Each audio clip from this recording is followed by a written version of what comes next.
नमस्ते दोस्तों। आप कैसे हैं? आई होप आप सभी लोग अच्छे होंगे।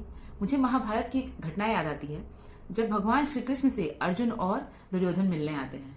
दुर्योधन भगवान के सर पे जाके खड़ा हो जाता है और अर्जुन भगवान के पैरों के पास खड़े हो जाते हैं, क्योंकि वो समय था भगवान श्री कृष्ण के शयन का। अब भगवान की जैसे ही आँख खुलती है, उनको सबसे पहले कौन दिखाई देगा? उनको सबसे पहले अर्जुन जी दिखाई देंगे, क्योंकि वो उनके पैरों के पास खड़े हुए थे और अभिमानी अर्जुन, अभिमानी दुर्योधन उनके सर पे खड़ा हुआ था। फिर जब भगवान की आंख खुली तो अर्जुन से उन्होंने पूछा कि क्या उद्देश्य है मुझसे मिलने का। सकुशल पूछा और उनसे उद्देश्य पूछा।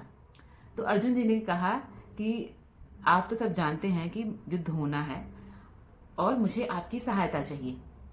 तो भगवान तो सबके मन की सारी बात जानते हैं। भगवान कहते हैं कि हाँ, अवश्य सहायता की जाएगी। बताओ अर्जुन, आपको क्या चाहिए? तो अर्जुन जी ने कुछ नहीं बोला। तो भगवान श्री कृष्ण ने उन दोनों के सामने एक शर्त रखी।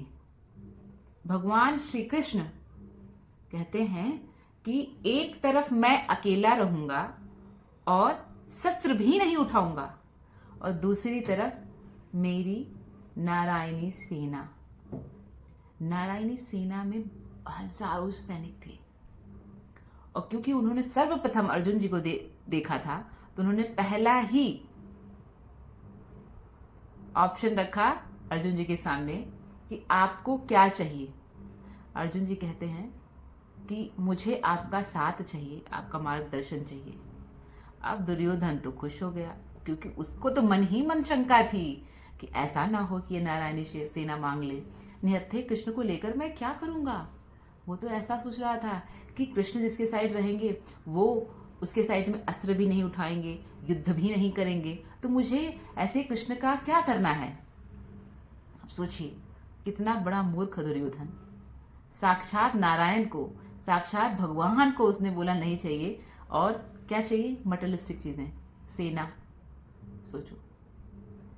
फिर भगवान ने दुर्योधन से पूछा कि आपको क्या चाहिए।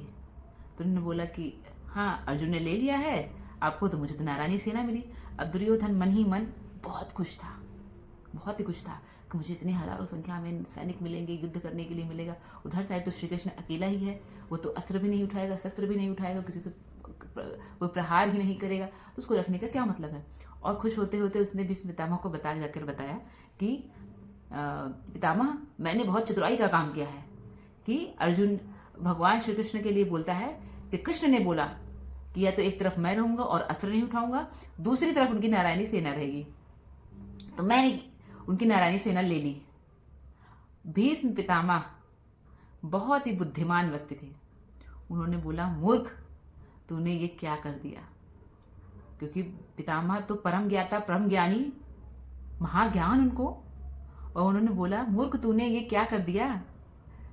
तूने साक्षात नारायण को बोला कि मैं नहीं चाहिए, आप नहीं चाहिए मुझे।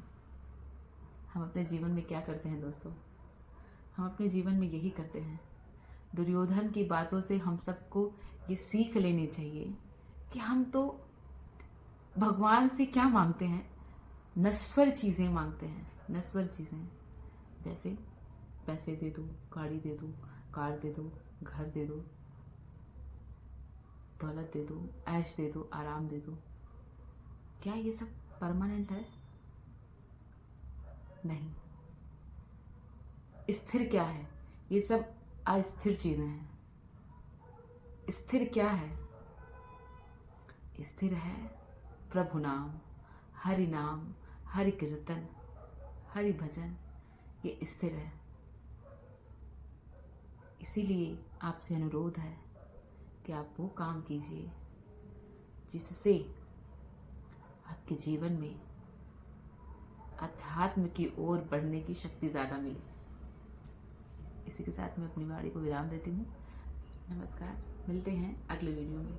अगर आपको मेरा ये वीडियो अच्छा लगा हो तो दूसरों को भी शेयर करिएगा, जैसे उनको भी कुछ, अगर मैं किसी की ज़िंदगी में 0%, 0.1% का भी कंट्रीब्यूशन कर पाऊँ तो मैं कृतज्ञ हूँ।